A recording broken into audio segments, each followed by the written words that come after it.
Hello everyone, welcome to my channel, and it's a very brief video about the primary hyperthyroidism, and I will showcase about the disease and then further study the disease with you guys. This picture and reference you all can get them freely the ClinicalKey students this website. So if you have any question about my presentation, you can directly contact me or you can find the answer in the CKS. Okay, let's begin. If you were a doctor, a patient came to you. She was 46 years old and compliant. She felt lumbar leg joint pain for 6 years. In the recent 1 year, red kidney stone and urinary infection repeated attacked. She also had a history of a chronic pancreatitis for 3 years. So you did a general physical examination for her, except joint present pain and upper abdominal region slightly present pain, no other specific positive finding. The temperature, blood pressure, cardiac, and pulmonary examination were normal. She also did some routine examination. Her blood test showed some abnormal result. ALP was high. She suffered the hypophosphatemia and hyperglycemia. Her ECG showed the tachycardia and shortened QT interval. Abdominal ultrasound found multiple renal stone. In addition, she also had moderate to severe osteoporosis. Okay, so far I guess you guys may all have your own idea about the women. So which test you would do next?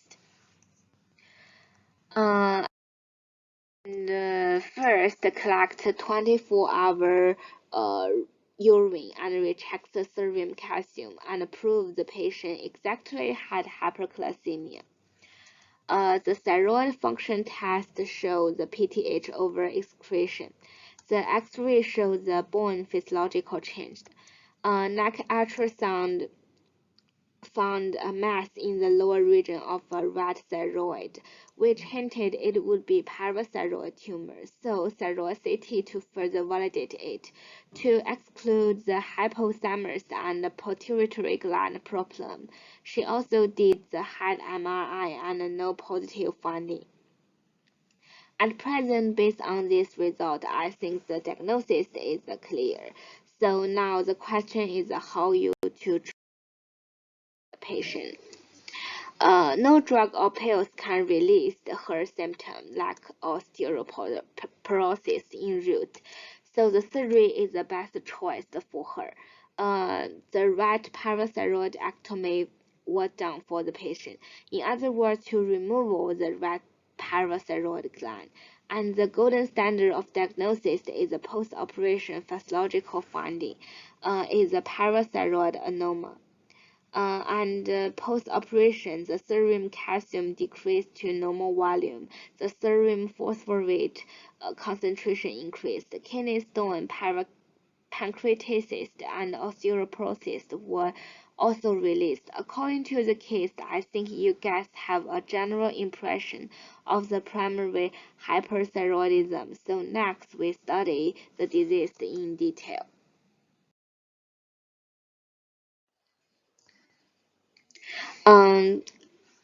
There are usually 4 parathyroid glands which are located in the close to the superior and inferior part of the lobe of a thyroid gland. PTH was synthesized by the chief cell in the parathyroid gland.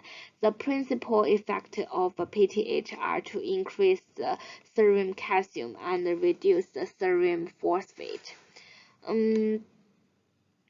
The target organ of a PTH includes the kidney, bone, and the intestine. On the kidney, PTH have 3 main effects: increase the calcium ion resorption, increase the phosphate ion excretion, and stimulating 1-alpha hydrolysis is an enzyme to activate the vitamin D. For the bone, PTH causes release of calcium and phosphate from the bone. On the intestine, the major effects are also indirect by stimulating this enzyme I referred before, which promotes the calcium and phosphate reabsorption in the intestine.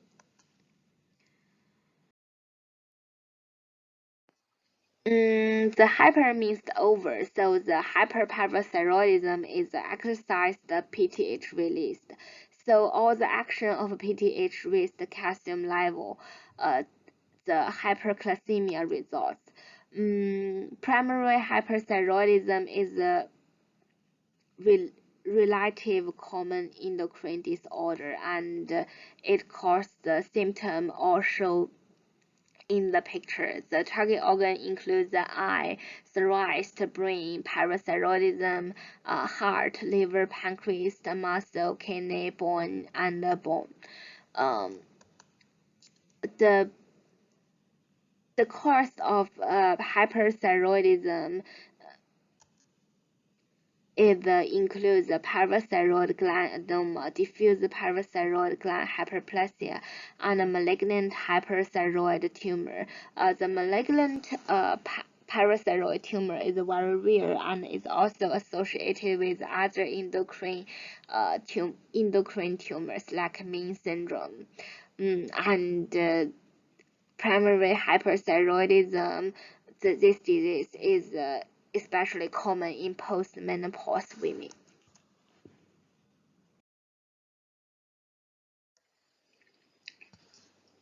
So how to diagnose the hyperparathyroidism?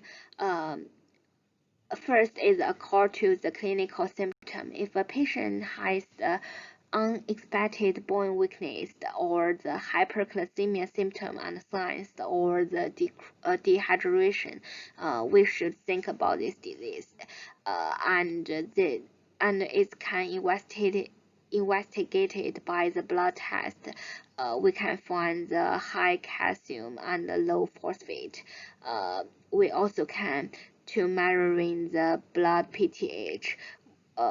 It will be high, and we also can do the radiography. It will show the bone absorption and other physiological changes.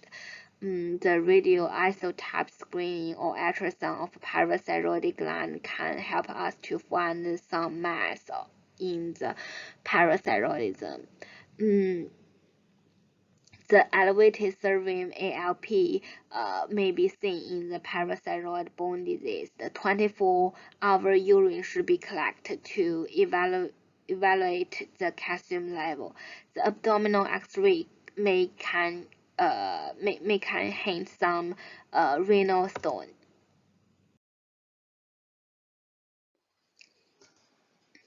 Next is the treatment of this disease.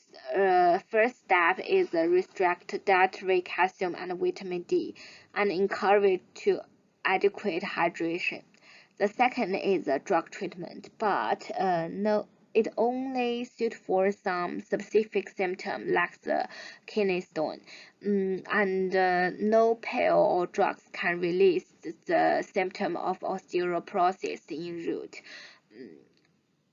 So this only to reserve for the patient who do not fulfill the criteria for the surgery.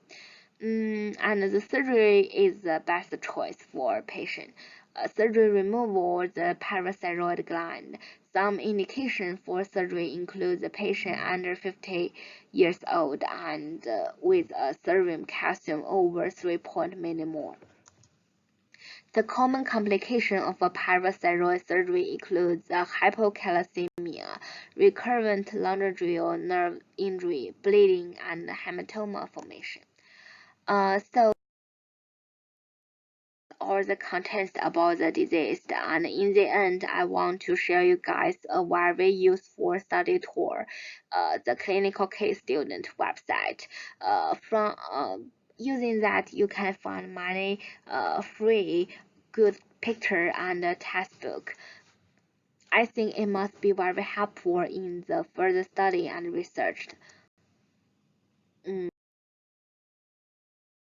Thank you.